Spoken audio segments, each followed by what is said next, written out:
Good morning बच्चों। आज हम हिंदी का सेकंड भाग का दूसरा पाठ पढ़ेंगे। लयलद्ध, कवित्री लयलद्ध द्वारा रचित वाक। लयलद्ध द्वारा रचित वाक। तो पहले कवित्री के बारे में जान लें। कवित्री लयलद्ध ये कश्मीरी भाषा की लोकप्रिय संत कवित्री लयलद्ध हैं। इनका जन्म सन 1320 के लगभग कश्मीर स्थित पाम्पोपर के सिमपुरा गांव में हुआ था। उनके जीवन के बारे में प्रामाणिक जानकारी नहीं मिलती है।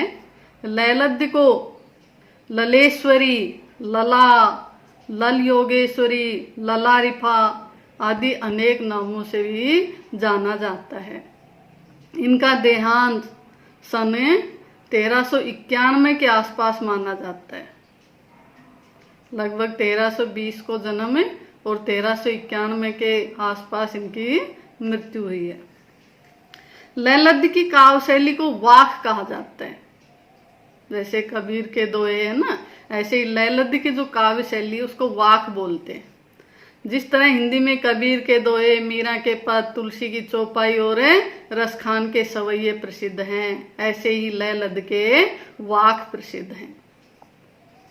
अपने वाकों के जरिए उन्होंने जाति और धर्म की संकीर्णताओं से ऊपर उठकर भक्ति के ऐसे रास्ते पर चलने पर जोर दिया है जिसका जुड़ाव जीवन से हो। जीवन से संबंधित जो है हमें राह अपनानी चाहिए, भक्ति और धार्मिकता के साथ। उन्होंने धार्मिक आडंबरों का विरोध किया है। ये बाहरी धार्मिक आडंबर नहीं चाहिए। प्रेम को सबसे बड़ा मूल्य बताया हूं।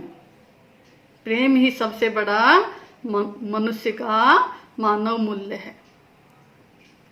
लोक जीवन के तत्वों से प्रेरित लयलद्ध की रचनाओं में तत्कालीन पंडिताऊ भाषा, संस्कृत और दरबार के बोझ से दबी फारसी के स्थान पर जनता की सरल भाषा का प्रयोग हुआ है।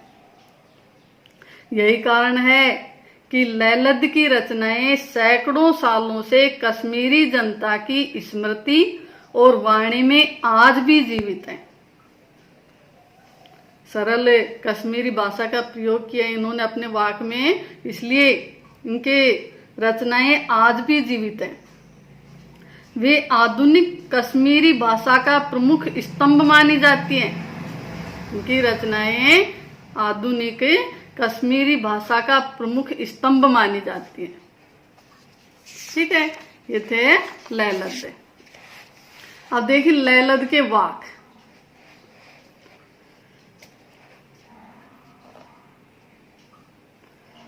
लयलद्ध अपने वाक के द्वारा विद्यार्थियों को भक्ति काल की व्यापक जनचेतना और उसके अखिल भारतीय स्वरूप से परिचित कराने के उद्देश्य से यहाँ लयलद्ध के 4 वाकों का हिंदी अनुवाद प्रस्तुत किया गया है। कितने? 4 वाक दिए गए हैं। पहले वाक्य में लयलद्ध ने ईश्वर प्राप्ति के लिए किए जाने वाले अपने प्रयासों की व्यर्थता की चर्चा की है। ईश्वर प्रयास के लिए जो ईश्वर को प्राप्त करने के लिए जो प्रयास किए जा रहे हैं, ये कह रही है कि वो सारे प्रयास मेरे व्यर्थ होते जा रहे हैं। कैसे व्यर्थ होते जा रहे हैं देखिए, इसका जो व्याख्या हिंदी अर्थ करके देखिए। तो सबसे पहले ये जो सप्रसंग आपकी जो आएगा, इसमें यदि ये आ गया तो इसका सबसे पहले प्रसंग बनाना है और प्रसंग में बताना है प्रस्तुत वाक प्रसिद्ध कश्मीरी कवित्री लयलद्ध द्वारा रचित वाक हैं। इसमें कवित्री ने बताया कि ईश्वर प्राप्ति के लिए किए जाने वाले मेरे सारे प्रयास बेकार जा रहे हैं। कैसे देखिए। रस्सी कच्चे धागे की खींच रही मैं नाव। रस्सी कच्चे धागे की खींच रही मैं नाव। यहाँ रस्सी जो है, रस्सी रस्सा कोई भी, कच्चे धागा, कच्चा धागा जैसे कच्चे धागे को यदि हम थोड़ा सा भी जोर लगा के खींचते हैं तो टूट जाता है, ऐसे ही उन्होंने कच्चा धागा बताया अपनी श्वासों को। खींच रही मैं नाव, ये नाव है इनका जो है शरीर। तो ये कह रही है कि मैं अपने इस शरीर रूपी नाव को, अपने इस शरीर रूपी नाव को अपनी सांसों रूपी कच्चे धागे से खींच रही हूं। जैसे उसे खींचने से जो है धागे को खींचने से वो टूटने का डर रहता है, ऐसे ही मेरी सांसें भी न जाने कब टूट जाएंगी। तो मैं जो है उसे जबरदस्ती अपनी सांसों के द्वारा खींच रही हूँ। किसको? अपने शरीर रूपी नाव को। जाने कब सुन मेरी पुकार करे देव भव सागर पार। अब कह रहा है कि इस कच्चे धागे रूपी श्वासों से मैं अपने शरीर को कब तक खींच सकती हूँ, कब इसे खींच करके भगवान तक पहुंच सकती हूँ। इसलिए मुझे किसकी सहायता चाहिए? ईश्वर की सहायता चाहिए। तो कह रहे जाने कब सुन मेरी पुकार करे देव भव सागर पार। न जाने कब वो भगवान मेरी पुकार सुनेंगे और मुझे इस भव सागर से, भव सागर संसार रूपी सागर, तो मुझे कब इस भव सागर से पार उतारेंगे। न जाने कब ईश्वर मेरी पुकार सुनेंगे और मुझे इस भव सागर से पार उतारेंगे। पानी टपके कच्चे सकोरे व्यर्थ प्रयास हो रहे मेरे। कच्चे सकोरे, कच्ची मिट्टी का बर्तन, छोटा जो बर्तन होता है कच्ची मिट्टी का बना हुआ, उसको कच्चे सकोरे बोलते हैं, सकोरा। तो पानी टपके कच्चे सकोरे। अब कच्ची मिट्टी के बर्तन में यदि पानी रखेंगे हमें डाल करके तो धीरे धीरे करके वो सारा निकल जाता है, टपकता रहता है और उस एक बार जो है टपकते टपकते खत्म हो जाता है। वैसे ही व्यर्थ प्रयास हो रहे मेरे। अब कह रहे जैसे कच्चे सकोरे में पानी नहीं रुकता है, वो टपकता रहता है और समाप्त हो जाता है, वैसे ही मेरे जो भगवान को प्राप्त करने के जो प्रयास हैं वो भी सारे व्यर्थ हो रहे हैं, व्यर्थ बेकार।